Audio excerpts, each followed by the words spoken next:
आपका ये पॉइंट सारा कंप्लीट हो गया होगा, क्लियर हो गया होगा, आपके माइंड में चला गया होगा। इससे अधिक इस पॉइंट में, इस टॉपिक से इससे अधिक प्रश्न और नहीं बनेंगे आपके एग्जाम में। आप थोड़ा सा इसको भी एक नज़र देख लीजिएगा, ठीक है।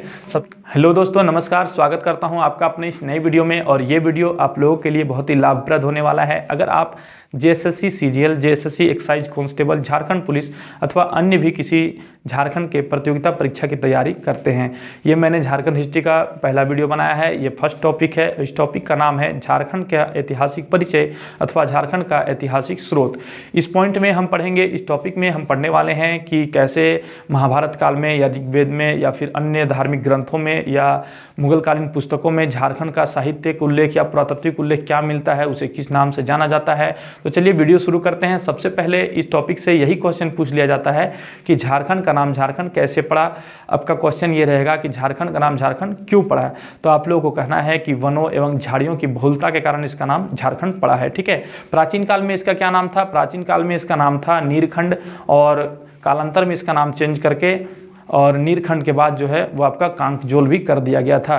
तो नीरखंड और कांकजोल किस काल में बोला जाता था? क्वेश्चन आएगा तो आप बताओगे प्राचीन काल में, ठीक है। बहुत इजीली याद हो जाएगा। आप लोग अगर 2-4 बार पढ़ोगे तो आप लोगों को बहुत अच्छे से याद हो जाएगा। प्राचीन काल में क्या बोला जाता था? नीरखंड अथवा कांकजोल, ठीक है। अब मैं आप लोगों को बताता हूँ इनका जो उल्लेख मिलता है, झारखंड का उल्लेख मिलता है कहाँ कहाँ पर मिलता है। सबसे पहला प्रश्न आपका बनता है कि झारखंड का सर्वप्रथम उल्लेख कहाँ पर मिलता है। तो देखिए, झारखंड का सर्वप्रथम उल्लेख मिलता है आपका ऋग्वेद में, और ऋग्वेद के भी एक ग्रंथ में जिसका नाम है ब्राह्मण ग्रंथ, और उस ब्राह्मण ग्रंथ का नाम है ऐत्रेय ब्राह्मण, ठीक है। ऐत्रेय ब्राह्मण नामक ग्रंथ में सबसे पहले आपका साहित्यिक उल्लेख मिलता है झारखंड जगह का, न कि झारखंड नाम से, ठीक है। उसमें क्या नाम था? पुंड्र या फिर पुंड, ठीक है। यहाँ पर मैंने लिख दिया पुंड्र या फिर पुंड नाम था। लेकिन अगर पूछे कि झारखंड नाम का, झारखंड शब्द का सबसे पहला उल्लेख कहाँ मिलता है, तो आप बोलोगे 13वीं सदी के ताम्रपत्र में, ठीक है।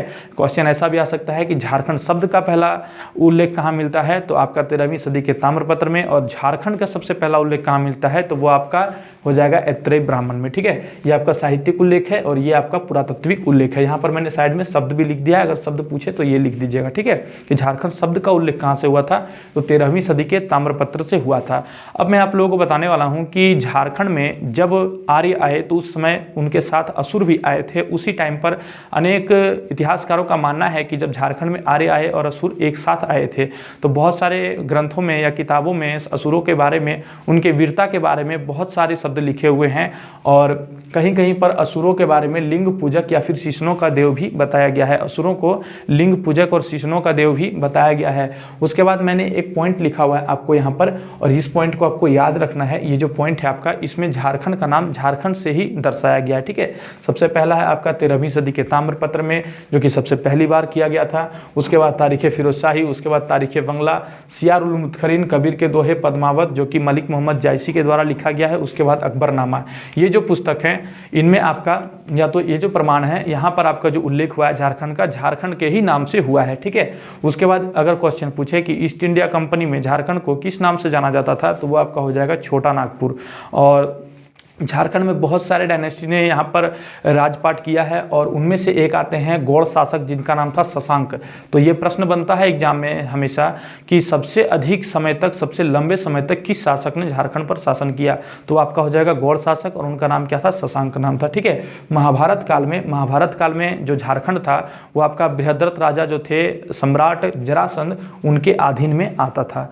आपका ये पॉइंट सारा कंप्लीट हो गया होगा, क्लियर हो गया होगा, आपके माइंड में चला गया होगा। इससे अधिक इस पॉइंट में, इस टॉपिक से इससे अधिक प्रश्न और नहीं बनेंगे आपके एग्जाम में। आप थोड़ा सा इसको भी एक नज़र देख लीजिएगा, ठीक है दोस्तों। इसके बाद आप लोगों को कुछ पॉइंट याद रखने पड़ेंगे जो डायरेक्ट एग्जाम में आप लोगों से पूछ लिए जाते हैं, जो कि मैंने इधर लिख दिया हुआ है कि किस कालखंड में या किस पुस्तक में, किस वेद में, किस पुराण में झारखंड को किस नाम से जाना जाता था। सबसे पहले आपका यहाँ पर लिखा हुआ है ऐत्रेय ब्राह्मण। तो ऐत्रेय ब्राह्मण में झारखंड को किस नाम से जाना गया था, तो पुंड्र या फिर पुंड, ठीक है। ऐत्रेय ब्राह्मण में क्या जाना गया था? पुंड्र या फिर पुंड। उसके बाद आपका आता है ऋग्वेद। ऋग्वेद में किस नाम से झारखंड को जाना जाता था? ऋग्वेद में जो आपका जाना जाता था किक्कट प्रदेश, ठीक है। किक्कट प्रदेश, या फिर और एक नाम था किक्कटो नाम देशो अनार्थ, ठीक है। आपको याद रखना है ऋग्वेद में क्या जाता था? किक्कट प्रदेश या फिर किक्कटो नाम देशो अनार्थ। किसको बोला जाता था? झारखंड को, ठीक है। उसके बाद आपका एक आता है अथर्ववेद। अथर्ववेद में किस नाम से जाना जाता था? अथर्ववेद में आपका व्रात्य प्रदेश के नाम से जाना जाता था। फिर आपका आता है वायु पुराण। विष्णु पुराण और एक भागवत पुराण। आपका 3 पुराण में यहाँ उल्लेख किया हुआ है झारखंड का, वायु पुराण, विष्णु पुराण और भागवत पुराण। भागवत पुराण में आपका जो नाम लिखा हुआ है वो आपका है किक्कट प्रदेश, वायु पुराण में जो आपका नाम है वो आपका मुरंड, और विष्णु पुराण में आपका मुंड। तो आपको ये भी 3 पॉइंट याद रख लेने हैं। तीनों पुराण में क्या क्या, वायु पुराण, विष्णु पुराण और भागवत पुराण। वायु पुराण में आपका लिखा गया है मुरंड, विष्णु पुराण में आपका लिखा गया है मुंड, और भागवत पुराण में आपका लिखा गया है किक्कट प्रदेश। ठीक है, और 2-3 पॉइंट जो मेन पॉइंट है, बहुत सारे नाम है लेकिन मैंने आपको जो मेन पॉइंट जो एग्जाम में बार बार पूछे जाते हैं उन्हीं के बारे में बताया है। आप लोग बुक से और भी डिटेल में पढ़ सकते हैं, परंतु इतना अगर आप पढ़ लेते हैं तो काफ़ी हो जाता है। ठीक है, समुद्रगुप्त का प्रयाग प्रशस्ति लेख जो है, समुद्रगुप्त का जो प्रयाग प्रशस्ति लेख था जिनको लिखा था हरीश सेन ने, उसमें जो झारखंड का नाम उल्लेख किया गया है वो है आपका मुरंड। ठीक है, मुरंड। अब आप लोगों को याद रखना है कि देखिए मुरंड आपका समुद्रगुप्त का प्रयाग प्रशस्ति लेख में भी बोला गया है और वायु पुराण में भी बोला गया है। ठीक है, मुरंड बोला गया है, मुरंड। उसके बाद आपका आता है महाभारत का दिग्विजय पर्व। ठीक है, महाभारत के दिग्विजय पर्व में क्या बोला गया है, पुंडरीक भी बोला गया है, या फिर पशुभूमि, या फिर कर्कखंड।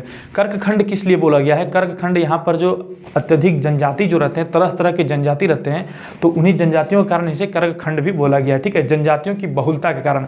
जैसे यहाँ आपने पढ़ा कि झारखंड नाम किस लिए पड़ा, जंगलों, झाड़ियों और वनों की बहुलता के कारण, और यहाँ पर जो कर्कखंड है वो आपका किस है, जनजातियों की बहुलता के कारण। ठीक है, महाभारत के दिग्विजय पर्व में क्या बोला गया, पुंडरीक, पशुभूमि और कर्कखंड। ठीक है, कौटिल्य के अर्थशास्त्र में, कौटिल्य के अर्थशास्त्र में आपका कुक्कुट प्रदेश भी बोला गया या फिर कुक्कुट बोला गया। ठीक है, उसके बाद एक आपका आता है मुगल काल।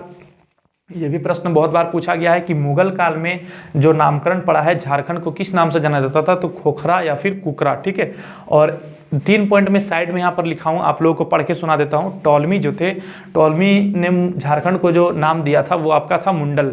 ठीक है, ऐसा प्रश्न आप लोगों के सामने आएगा कि टॉलमी के द्वारा झारखंड को किस नाम से जाना गया है, तो मुंडल के द्वारा मुंडल नाम से जाना गया है। उसके बाद एक है फाहियान और एक है आपका हेनसांग। ठीक है, तो फाहियान के द्वारा कुक्कुटलाड एवं हेनसांग के द्वारा कर्ण सुवर्ण। ठीक है, टॉलमी के द्वारा मुंडल, फाहियान के द्वारा कुक्कुटलाड और हेनसांग के द्वारा कर्ण सुवर्ण। तो आप लोगों को ये समझ में आ गया होगा। मैं आप लोगों को बहुत अच्छे तरह से समझा पाया। आशा करता हूँ कि आप लोगों को अच्छा लगा होगा वीडियो। आप लोग एक नोट्स बनाते जाइए, जो भी मैं वीडियो बनाता हूँ आप लोग नोट्स बना सकते हैं और कहीं से भी पढ़िए, पर नोट्स बनाते रहिए। वीडियो को 2 बार 3 बार देखिए, बिल्कुल समझ में आएगा और प्रेशर लेने की जरूरत नहीं है। आराम से पढ़ोगे, सारा चीज़ याद हो जाएगा। इसी तरह के अच्छे अच्छे वीडियो के साथ आप लोगों से मिलता रहूँगा। मेरा नाम है प्रभात रंजन और आप देख रहे हैं नौकरी चाकरी विद प्रभात।